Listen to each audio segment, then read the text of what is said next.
नमस्कार, Shekhawati laptop news देख रहे हैं आप और वक्त हो चुका है फटाफट न्यूज बुलेटिन का। तो चलिए बिना देरी करते हुए शुरू करते हैं खबरों का सिलसिला। आम आदमी पार्टी ने भारतीय जनता पार्टी के ऊपर आरोप लगाया है कि उनके गुंडों ने दिल्ली जल बोर्ड मुख्यालय स्थित राघव चड्ढा के ऑफिस पर हमला कराया है।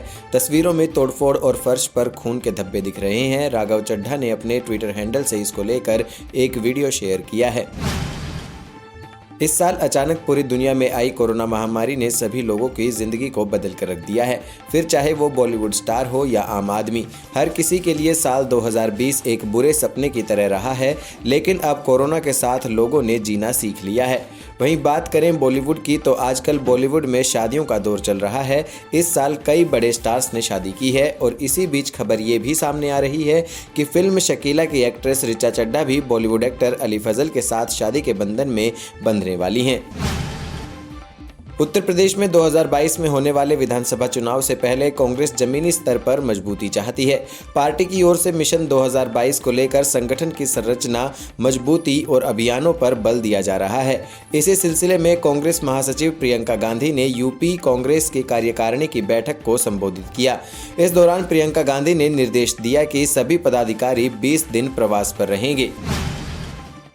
राष्ट्रपति से मिलने के बाद राहुल गांधी ने कहा, चीन ने भारत की हजारों किलोमीटर जमीन छीन ली है।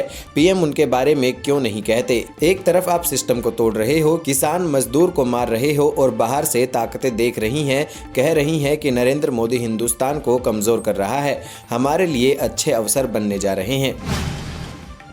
कांग्रेस ने गुरुवार को औपचारिक तौर पर यह ऐलान कर दिया कि वे आगामी पश्चिम बंगाल विधानसभा चुनाव लेफ्ट पार्टी के साथ मिलकर लड़ेगी। पश्चिम बंगाल के कांग्रेस अध्यक्ष अधीर रंजन चौधरी ने ट्विटर पर इस बात का ऐलान किया है। केंद्रीय सड़क परिवहन मंत्री नितिन गडकरी ने गुरुवार को राज्य में 18 परियोजनाओं का उद्घाटन और शिलान्यास किया। मुख्यमंत्री अशोक गहलोत व केंद्रीय मंत्री वीके सिंह भी कार्यक्रम में वीडियो कॉन्फ्रेंसिंग से जुड़े। इस दौरान कुल 1127 किलोमीटर सड़कों का उद्घाटन और शिलान्यास किया गया, जिसके निर्माण की लागत करीब 8,341 करोड़ रुपए होगी। रामसर में एक महिला ने 3 बच्चों के साथ कुएं में कूदकर खुदकुशी कर ली। बताया जा रहा है कि महिला शाम को घर से अपने 3 बच्चों के साथ निकली थी और सुबह एक कुएं में चारों के शव मिले हैं। पुलिस ने शवों को बाहर निकालकर ससुराल पक्ष को इस घटना की सूचना की।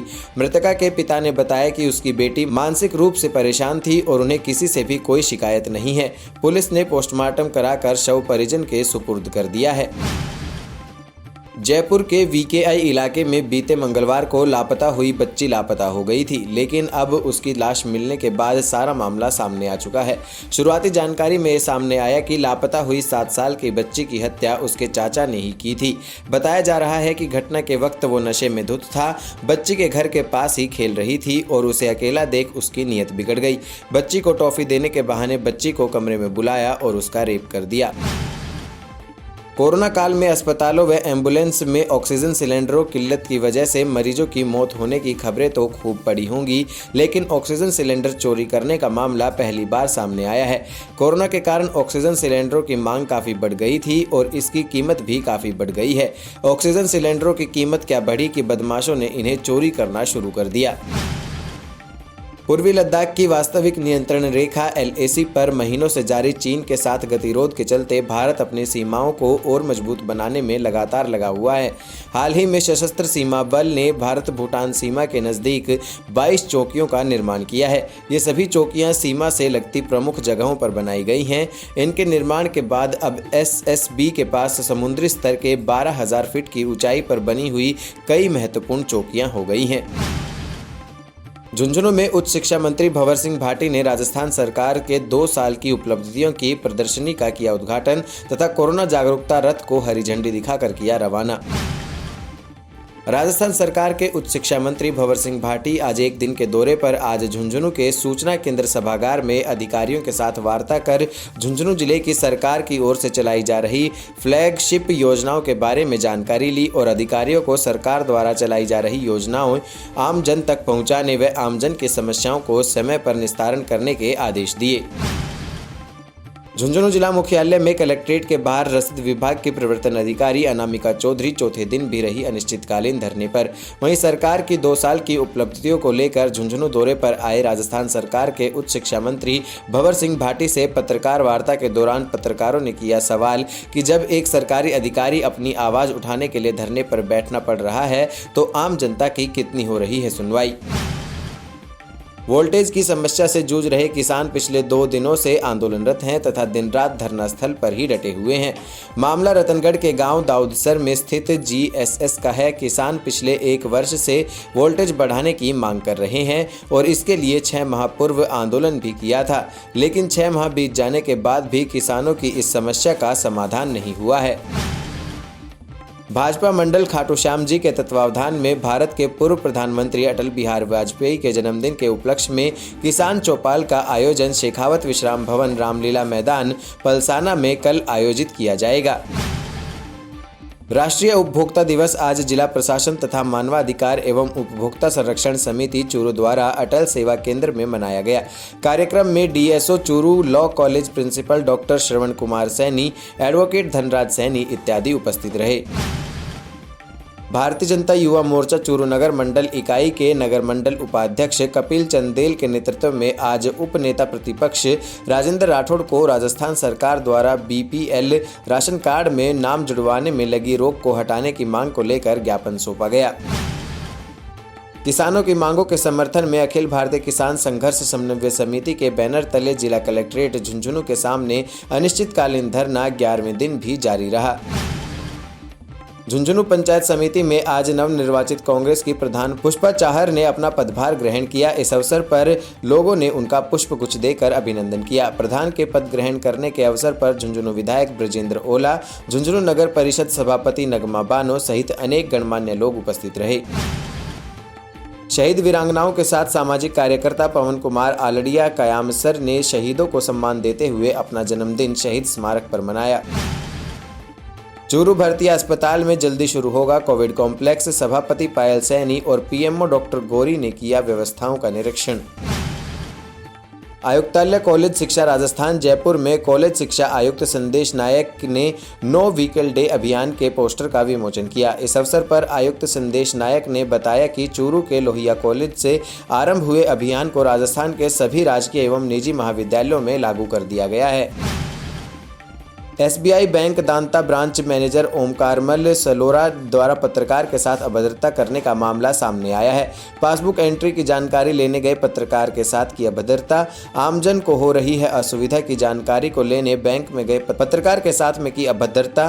पहले भी बैंक कर्मी द्वारा ग्राहक के साथ मारपीट का वीडियो हुआ था वायरल। मंडावरा ग्राम की श्री शिवलीला सीनियर सेकेंडरी स्कूल मंडावरा में फिट इंडिया दिसंबर कैंपेन 2020 के अंतर्गत आज विद्यालय के विद्यार्थियों एवं गांव के युवा वर्ग द्वारा 2 किलोमीटर साइकिल दौड़ रैली का आयोजन किया गया। लगातार 4 दिन से धरने पर बैठी प्रवर्तन अधिकारी अनामिका के समर्थन में पूर्व जिला रसद अधिकारी सुभाष चौधरी, राजस्थान संयुक्त कर्मचारी संघ झुंझुनू के अध्यक्ष दुर्गा राम मोगा, पूर्व जिला रसद अधिकारी जिले सिंह भी आए समर्थकों के साथ समर्थन में।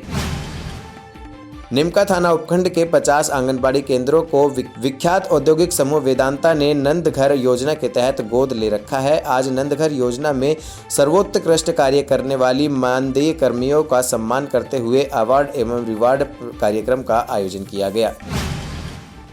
ब्राह्मण समाज के अंतर्राष्ट्रीय संगठन सर्व ब्राह्मण महासभा के राष्ट्रीय अध्यक्ष पंडित सुरेश मिश्रा का झुंझुनू के ब्राह्मण समाज द्वारा जयपुर जाकर उनके निवास पर साफा व पुष्पहार पहना, भगवान परशुराम का चित्र भेंट कर भव्य अभिनंदन व सम्मान किया गया। सरकार के 2 साल पूर्ण होने पर झुंझुनू आए उच्च शिक्षा मंत्री भंवर सिंह भाटी और उप मुख्य सचेतक महेंद्र चौधरी ने पत्रकार वार्ता के अंदर जो अपनी बात कहनी थी वो कह दी, लेकिन जैसे ही पत्रकारों ने सवाल करने शुरू किए तो पीछे उछलते हुए सवालों को छोड़कर चले गए, जिसके चलते लगा कि आज की प्रेस कॉन्फ्रेंस में वन वे कम्युनिकेशन ही हुआ।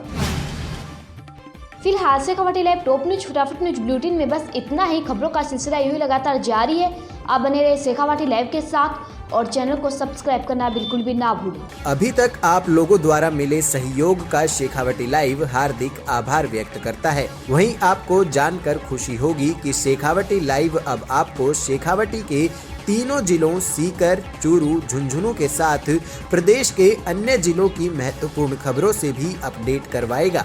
वहीं स्थानीय सरोकारों के साथ हमने हमारा दायरा राष्ट्रीय स्तर तक विस्तृत किया है, जिसके चलते अब आप हर शाम शेखावटी लाइव पर देश विदेश के साथ प्रदेश की प्रमुख खबरें, शेखावटी क्षेत्र की टॉप न्यूज के साथ शेखावटी लाइव के फटाफट डेली न्यूज बुलेटिन में देख सकेंगे। शेखावटी लाइव परिवार आशा करता है कि निरंतर आपका आशीर्वाद हमें यूं ही मिलता रहेगा।